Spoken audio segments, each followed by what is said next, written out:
बाबलू हमारे बबलू भैया आप सभी से अपने दिल की कुछ बातें करना चाहते हैं। भैया एक नींबू पानी। ये ले।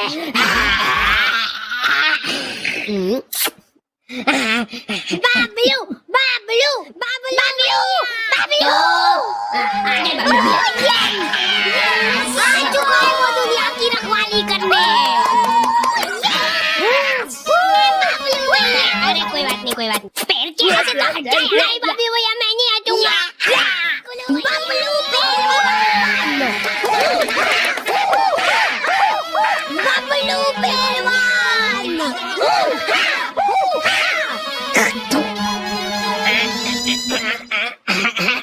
ये हाथ नहीं पकड़ रहा है। तो हमारा चुनाव चिन्ह है। अरे जल्दी खोलो यार।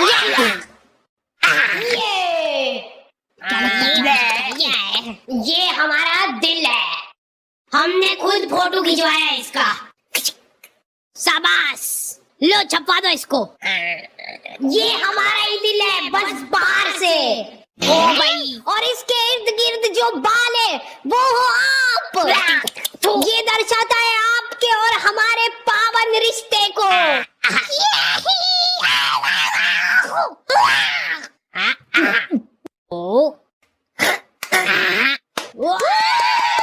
बाबलू पहलवान बाबलू भैया ही जीतेंगे।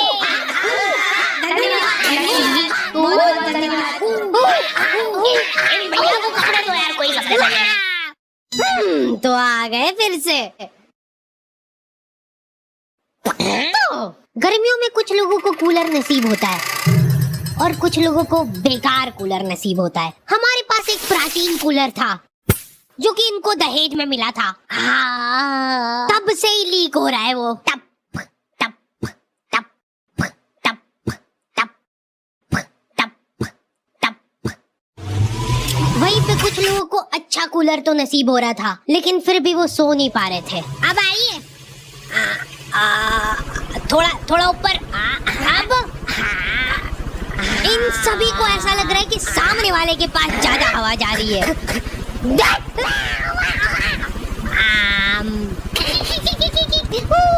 कूलर पे ऑटो स्विंग चालू करके ये लोग उसके साथ साथ घूम रहे हैं। रात भर ऐसे ही भगते फिर रहे ये लोग तकिए ले लेके। हमारे साथ ये प्रॉब्लम नहीं थी क्योंकि हमारे पास ये ऑप्शन ही नहीं था।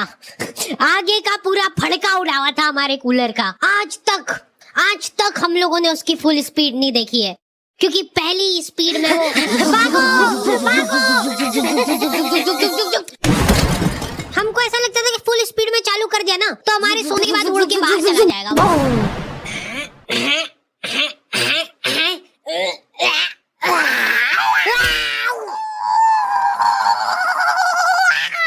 इतने तपाड़े में बेचारे फेरी वालों को पसीने में लथपथ घूमते देख मेरी मम्मी इमोशनल हो जाती है और सोचती है कि इनका तो फायदा मतलब करना पड़ेगा। देख बेचारे गर्मी में कितनी मेहनत करते हैं। दीदी एकदम प्योर कॉटन है। इसका असली लुक तभी आएगा जब आप इसको बिछाओगे। लो पकड़ो उधर से। ये देखो ये प्रिंट। दीदी ये हकीकत बता रहा हूँ मैं आपको। कल मैं चुपचाप जा रहा हूँ रास्ते से, आप दौड़ के आओगे मेरे पैर पकड़ लोगे कि 4 और दो भैया, पर तब मैं नहीं दे पाऊंगा क्योंकि तब तक खत्म हो चुके होंगे। माल इतना बढ़िया है। अरे दीदी ये बात लिख के ले लो मेरे से कि लो लिख दिया। आप मेरे सामने गिड़गिड़ाओगे कि भैया प्लीज दे दो, प्लीज दे दो, लेकिन फिर भी नहीं दे पाऊंगा क्योंकि आप आज ही खरीद लोगे सारे चद्दर, है ना। अंधा पोटेंशियल है इन लोगों में। ये तुम्हारे सामने जिंदा आदमी बेच खाएगा। दीदी ये देखो, ये कुछ नहीं होता है इसको। ये और तो और पूरा फोल्डेबल है। ये चाहिए ना आपको? चाहिए ना? चाहिए लो ला दे दो। चलो। लेकिन मेरी मम्मी उसको रुला रुला देती है। एक चद्दर खुलवा लिया उससे। दीदी यार 250 में तो मेरे को पड़ता है। इतने तपाड़े में घूम घूम के 50 रुपए एक पीस पे बनते हैं दीदी मेरे। जाओ और तेज धूप पड़ जाए तो बढ़िया रहे। वो बापड़ा तुम्हारी कॉलोनी के 4 राउंड लगा के वापस से आएगा तुम्हारे घर के सामने। और तुम्हारी मम्मी को पता है ये चीज, वो गेट पे ही खड़ी है। क्या हुआ भैया फिर? लो ले लो यार दीदी। उस बेचारे ने घाटे में जाके बेचा है। उसके बाद भी मम्मी बेटा तेरे को मालूम नहीं है ये सब चोरी का माल रहता है इनके पास। तो फिर उससे खरीदा क्यों? एक बार को मान लो कि वो चोरी करके भी लाया है, तो उसमें भी तो मेहनत लगी उस बेचारे की। हाँ, ये मम्मियों के पास कुछ अद्भुत ताकतें होती है, उनमें से एक है ये। 1 घंटे बाद खराब हो जाएगी। मम्मियाँ सामान सूंघ के उनकी एक्सपायरी बता देती है। मेरे को आज भी याद है वो दिन जब बस आखिरी 10 मिनट बचे।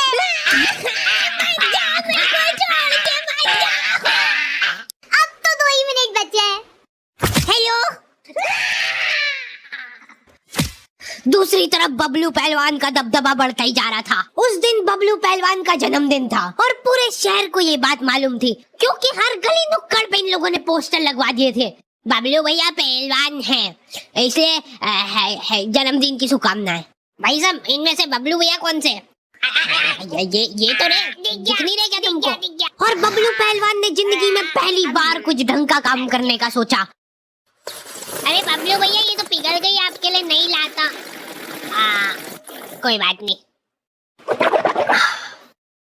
मेरे को मेरी जनता की सेवा करनी है। हाँ, इस शहर में न जाने कितने गरीब लोग भूखमरी से मरते हैं। मैं अरे जल्दी चलो, उनको मेरी जरूरत है। बबलू भैया, ये आपके खाने का भी टाइम हो गया, तो पहले खा लीजिए फिर चल जाना। ठीक है, इतनी देर में कोई नहीं मर रहा, चल आजा, खा के चलते हैं। देखिए, इनके जैसा काला डुस्सी हो जाएगा, दिन भर धूप में रबड़ता रहेगा। तो तुमने कुछ रईस लोग देखे होंगे जो कि हम्बल बनने की नाकाम कोशिश करते हैं। अरे भैया, मानोगे नहीं, ये एसी वगैरह में को जमता थोड़ी ना। एसी जो रहता है ना, ये शरीर खराब कर देता है, क्योंकि ये सिर्फ नाक के अंदर ठंडक करता है एसी, लेकिन जो अपना पंखा रहता है वो पूरे शरीर को ठंडक देता है। इसलिए हम तो एसी और पंखा दोनों चलाते हैं, ताकि नाक के अंदर की ठंडक भी हो जाए और बाहर शारीरिक ठंडक भी हो जाए। यही हम्बल अप्रोच हर किसी को रखना चाहिए अपनी जिंदगी में, अगर उसको सड़क पे आना है तो। यार, मैंने सोचा नहीं था इतना ज्यादा आ जाएगा बिल, लेकिन ये लोग अभी भी हम्बल है। ये लोग अपने आपस में ही दिलासा दे रहे एक दूसरे को, फालतू की बातें करके। अपन बताए, धूप सेक रहे एक तरीके से। अब देखो, अपन ने चड्डी तो पहन रखी है, ठीक है, तो अब क्या होगा कि अपने शरीर का हर एक अंग एक जैसे कलर का हो जाएगा। मेरी आंखें भर आती है बेचारे गरीब लोगों को देख के, बेचारों के पास कपड़े तक नहीं है। बबलू पहलवान बहुत सोच विचार करके कंबल बांटने का फैसला करते हैं भरचक गर्मी में। बेचारे जिन लोगों के पास थोड़े बहुत कपड़े थे, वो भी उन्होंने छीन लिए और जबरदस्ती उनको कंबल बांटी। अब वो बेचारे गर्मी में कंबल ओढ़ के खड़े हैं। लाइव चैट के लिए बहुत खुशी मिलती है जनता की सेवा करके, निस्वार्थ सेवा करता हूँ मैं। मेरे को कुछ उनसे चाहिए नहीं बदले में मेरी माँ का मंगलसूत्र है, ये रख लो।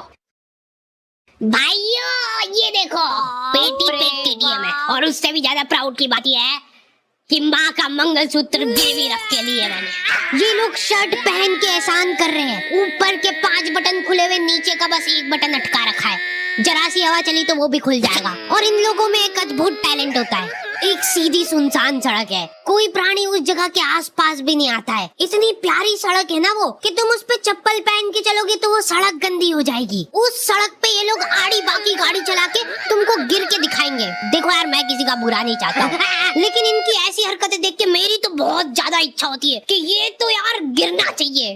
तुम्हारी भी इच्छा तो होती है मन मन में, पता है मेरे को, ठीक है? भगवान इसको गिराओ यार। Thank you. तेरी माँ तो हाथ टुटवा के बैठी थी ने, अब तू भी पैर टुटवा के आ गया। ये सीट पे सीढ़ी लगा के चढ़ना रहता है क्या? अरे कुछ नहीं होगा, आप बैठो तो सही। देखो, मैंने बोला था ना, कुछ नहीं।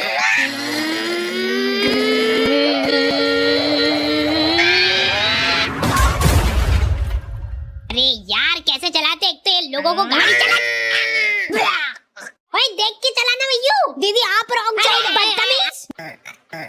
जा रहा हूँ मैं मेरे दोस्तों के साथ घूमने। और सुनो ध्यान से, तेरे हाथ नहीं है और तेरे पैर नहीं है, तो अब तुम दो एक दूसरे का सहारा हो, ठीक है? चलो टाटा। जल्दी यार, टाइम हो गया है। चलो ठीक है, पैकिंग तो हो गई है। गर्मी में लेडीजों का एक माफिया ग्रुप होता है, पूरा शरीर, हाथ, मुंह, पैर सब ढक लेंगे ये लोग। उसके बाद मुंह से बड़ा चश्मा लगा के देख के चलाना भैयू। मेरे को कोई आंटी जी सड़क पे आते हुए दिखते तो मैं सड़क ही चेंज कर लेता हूँ, क्योंकि आंटियों के सामने कोई गाड़ी आ जाती है तो उनसे घबराहट में एक्सीलेटर फुल हो जाता है। लेकिन इधर मम्मी को अलग ही टेंशन हो रही थी। चद्दर वाले को ज्यादा बोल दिया यार मैंने। 250 बोला था तो एकदम से मान गया था वो। मतलब माल तो चोरी का ही है। घनश्याम, पापा और धर्मेंद्र निकल चुके थे घर से। इन लोगों ने 4 दिन तक प्लानिंग करी थी और ऐसी जगह चुनी जहाँ पे इनके शहर से भी ज्यादा गर्मी हो। धूप इतनी तीखी थी कि तुम्हारा पसीना निकल के हाथों हाथ इवेपोरेट हो जाए। ऐसा लग रहा था कि वहाँ के पेड़ों को गर्मी लग रही थी, इसलिए उन सब ने ट्रिम कर लिया है और दूर दूर तक पानी का नामो निशान नहीं था। ये लोग घर से पानी लेके गए थे, लेकिन इन्होंने फ्रीजर में बोतल रख दी थी। अब तीनों प्यासे बैठ के उस बर्फ के डल्ले के पिघलने का इंतजार कर रहे हैं। अरे बर्फ लाओ यार जल्दी, उसके बिना इसका मजा कहाँ है। बबलू भैया का जन्मदिन है आज, माहौल बनेगा भैया आज तो।